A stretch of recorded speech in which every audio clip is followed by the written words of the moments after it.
Because we don't know what death is, we are not necessarily afraid of it. We are afraid of the thought about death. So I can say that I'm not afraid of death. Or the correct way will be, I'm not afraid of the thought of death. Every time the thought of death comes to my mind, I'm not afraid of it.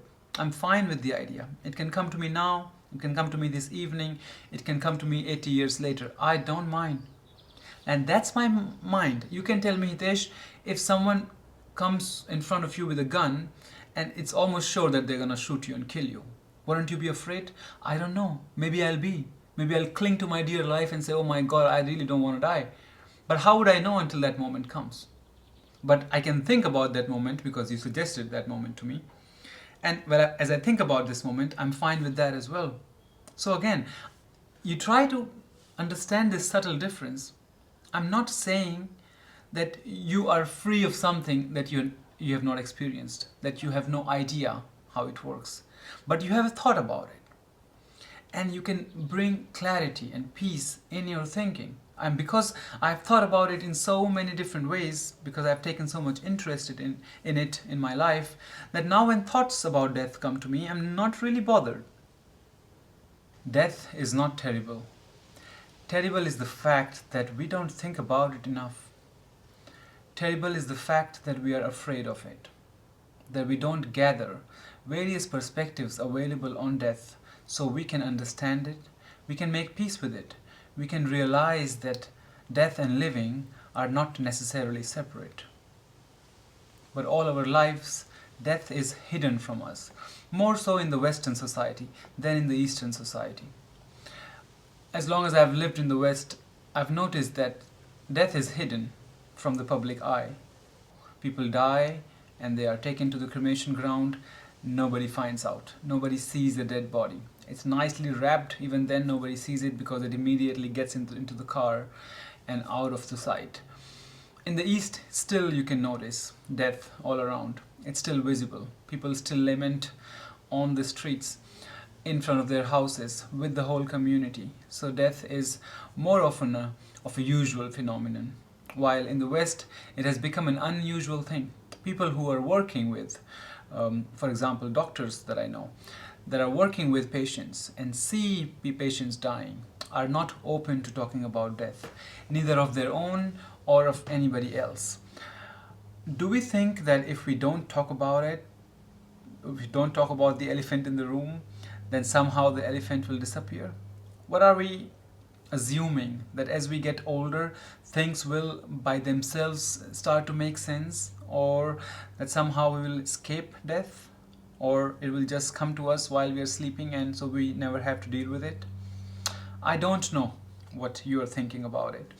But it has been one of my favorite topics and one of the most crucial factors in my life that has always propelled me in the direction where I like my life to go to. It has always taught me to not take this life for granted and always make the best of it, the most of it, to my capability. Recently, I was in Romania holding a retreat, and it wasn't planned, but death came up as a topic. We were talking about the reality of mind and the reality of presence.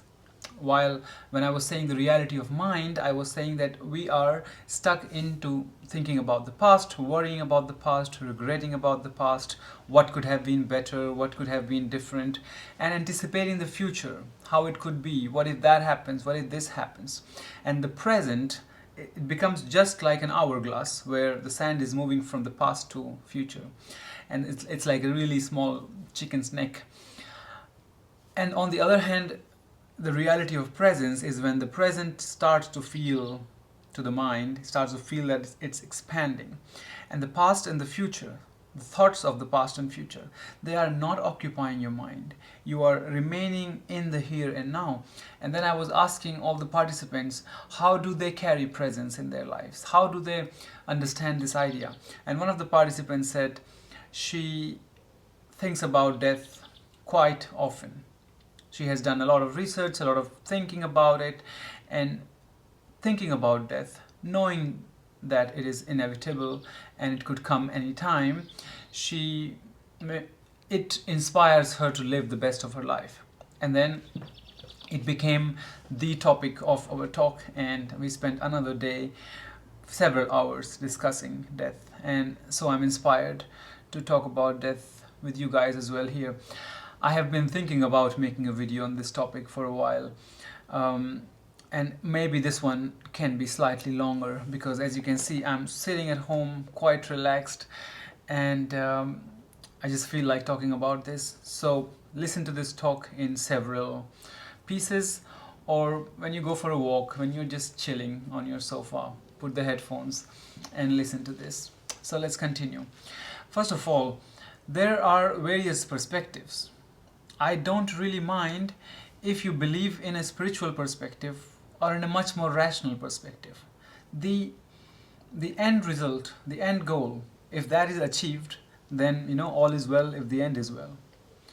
It doesn't matter which method you take, but if you can let go of the fear of death and hence allow yourself to live fully in the present moment, then that's job well done. It doesn't matter which route you take. So I'm going to offer you perspectives from different routes and see what appeals to you.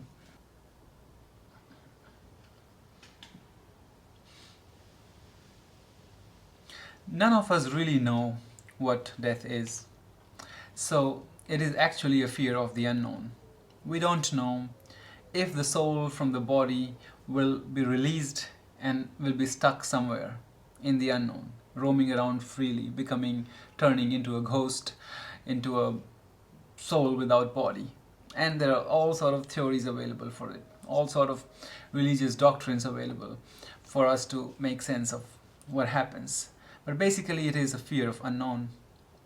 We don't know what death is. And if you think about it, you will also realize that it is not only that we don't know what death is, it is not necessarily death that we are afraid of. It is the thought of death that scares us, not death itself, because we don't know what it is. It is the thought. And I want to drive this point home, so be patient a little bit. As you can see, in many things in life, when we are in a situation to deal with something, something in us awakens and deals with the situation. And it happens every single time. If something has to be dealt right here, right now, we always have the courage, the strength, the skills, in however messy way or refined way, to deal with it. In those moments when your hand is burning on fire, in those moments it happens that you immediately take the hand away. You don't think about it, you don't contemplate on it, you don't try to gather perspectives. You act immediately. Your body is built for self-preservation. So in every situation when something has to be done at once, immediately, we just do it. But the moments leading to that moment and moments after that moment has passed, the thoughts come to us. And in these thoughts we fear. I'll give you an example. When I was very young, in my 20s, I wasn't really smart, and there were some occasions when I was drinking and driving. I'm not proud of it at all. And there were next mornings when I would wake up and realize, oh my God, what could have happened last night? How horribly was I driving? And how shameful of me to do it this way. And all the fear will come up afterwards. So on and so forth. There are several examples in your life where you might have noticed that you dealt with what needed to be dealt with, but then you were so afraid thinking about it. All reality is built on thought structures. Structures of thought. Everything is a structure of thought. Whatever will happen tomorrow and whatever has happened yesterday, it lives only in the memory and imagination, in the lane of memory and fancy, imagination, thinking, anticipating. This has no reality except in the mind. It has no reality except in the thinking mind. While the reality of the now is much more physical. The whole body is a part of it. The whole sensory experience is a part of it. While when we are thinking about something, the only reality is we're thinking about it. We can't smell it, we can't touch it, we can't taste it, we can't see it. We can only think about it, imagine it. So, in a way, it is a very it's a fragmented reality, because even this reality is not really real. But let's not talk about that right now. Let's just realize that it is the fear of thoughts. It is the structures we have built on our thoughts, such as ideas, concepts, theories, doctrines, commandments, rules, all of that, principles, philosophies. They're all built on thought. And we suffer in our imagination. We suffer in our thoughts. We worry in our thoughts. Because when you are in the now and here, there is no place for the mind to kick in. There is no place for the mind to tell you to brood over a certain topic, to brood over this thing, and to think and brainstorm about it, and to allow all your fears, all your conditionings of the past, all your previous experiences to come in and to guide your thinking in the moment. I think, I assume, I hope, I wish that I won't be scared, that I won't resist it, but I can't say, I can't know. But what I can say is that if the thought comes to me, I'm fine with that. I'm fine with the thought of death. Yeah? Are you fine with the thought of death? Then there is thought of death, and then there is thought of a miserable death. The thought of a death that is lingering, maybe a chronic disease, something really nasty happens, and you're not really dying, you're not really living either, and you're just dragging for years or months to death. How do you make peace with that? Yeah, I have something to say about that as well, but maybe I'll touch upon it later or some other time. Let's look at death from a few perspectives first. One perspective is that we don't know what death is. Sleep is a simulated experience of death. Every night we experience a sort of death, only that we wake up in the morning. But we don't experience sleeping in the way that we experience life in general. The way we experience all our waking hours and also the dreaming hours, we don't experience deep sleep in the same way. In fact, every single night when we go to sleep, we know the moment, even if you're very focused and concentrated, you will know a moment right before falling asleep, but you will not know the moment of falling asleep, and you will not experience the moment of falling asleep. You have never experienced sleeping in that way. You've always experienced a moment before and a moment after you woke up. And in sleep, you felt, in fact, very peaceful. In fact, all the rejuvenation and recharge of you happened. And so you came to start liking your sleep. The older you get, the more perhaps you prefer having a good night's sleep rather than anything else. So if sleep is equated with death, perhaps death is a sweeter thing than not so. The only thing is that you wake up in the morning, but every time you sleep, you don't know if you're going to wake up. Now, this line of thought is not ended yet. The third part of this is the same with birth.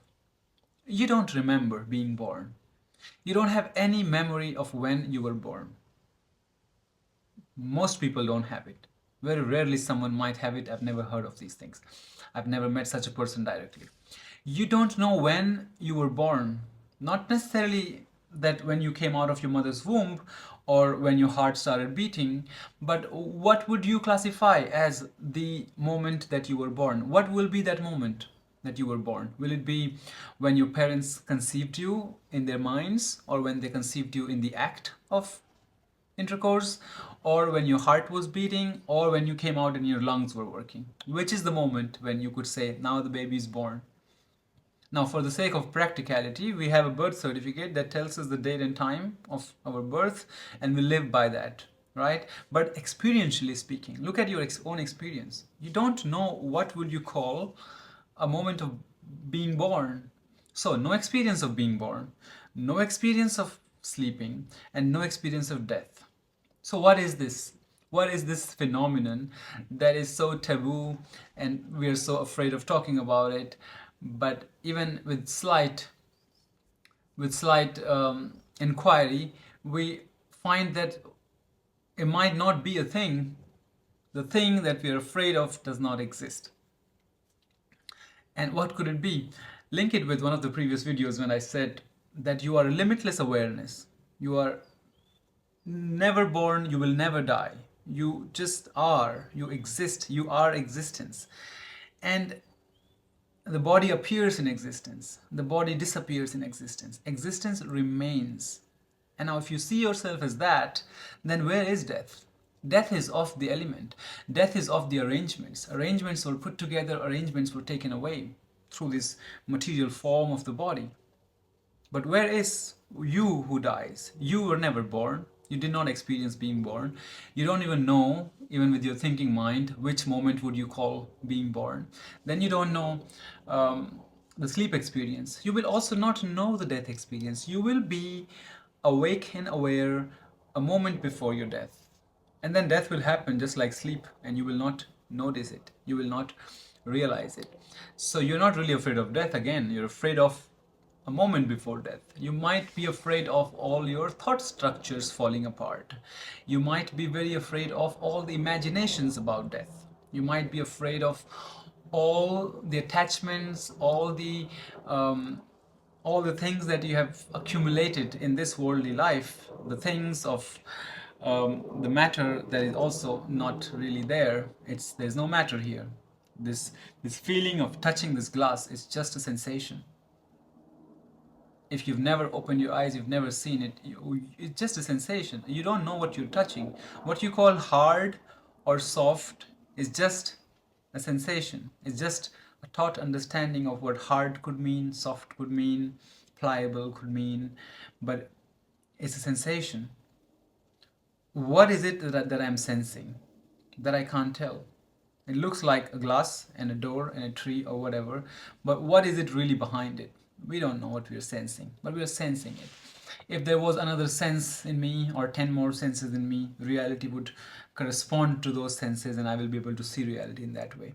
So again, okay, I'm digressing too much, but all this is worth thinking about, because all this feeds to your understanding of life and death. So in a nutshell, what I'm saying is that death is an idea taught to us and we believe in it. And because we identify with this material body's death, we identify as my death. Or if your father dies, his death. But it's just the body. Like, the t-shirt will get old and I will throw it away and wear a new one. In the same way, the body gets old because everything that lives in time and space comes with an expiry period. So when the expiry period comes, it goes away and the soul takes a new body, or does not take a new body. Does not matter to you. Even if it matters to you, doesn't matter right now for this conversation. So that there is that view. Another view is a very scientific, very materialistic view of death. Let's say you are this body. Let's say that's who you are, and you do die. That's it. One day you won't be able to do anything and you will be just dropping dead and not moving at all. And you don't want that. Now think about it. I will, of course, lead this thought back to the first thought, because if you think deeply about it, you might get in the same place where I'm getting. Is that you know that everybody dies. You know that everybody that you've ever heard of, thought of, they die. Billions of humans and other creatures have come and gone. There's not one person who survives death. There's not one person who survives death. Yet, why couldn't we just accept the idea that we die? Why can't we just accept that it's okay? Everybody dies and I will also die. If you're so smart, if you're so rational, and if your reasoning ability is so good, why can't we just realize that, yeah, that's the nature, that's the natural flow of things. There's no point. I mean, if I'm smart enough, intellectual enough, I should be able to get this much very clearly, that I need to make peace with it. So what? I'm gonna go. Just like, in fact, I come with an expiry period is what makes everything in life interesting. If everything had infinity, then I would make this video tomorrow or 200 years later, who cares? But because I know that there is a limited period of time, I want to do all of the things that I want to do now. everybody I love, or every place I like to visit, or everything that I want to think about, I want to do it now because this comes with an expiry period. So this human experience will end. So isn't death really helping us live? Isn't death really a part of life? And also in every moment, life and death is happening continuously, continuously. It is not possible to live without death. Okay. Um, I'm just speaking on top of my head, so if you're still here, we're just talking like friends, and um, yeah, there is no really thought structure in my head. But I will link this with the first thought, as I told you that I will. The link is this: if there must be some, I think I spoke about this in the last video already, or one of the last videos. If this is the fact that everybody dies, then why don't we accept it?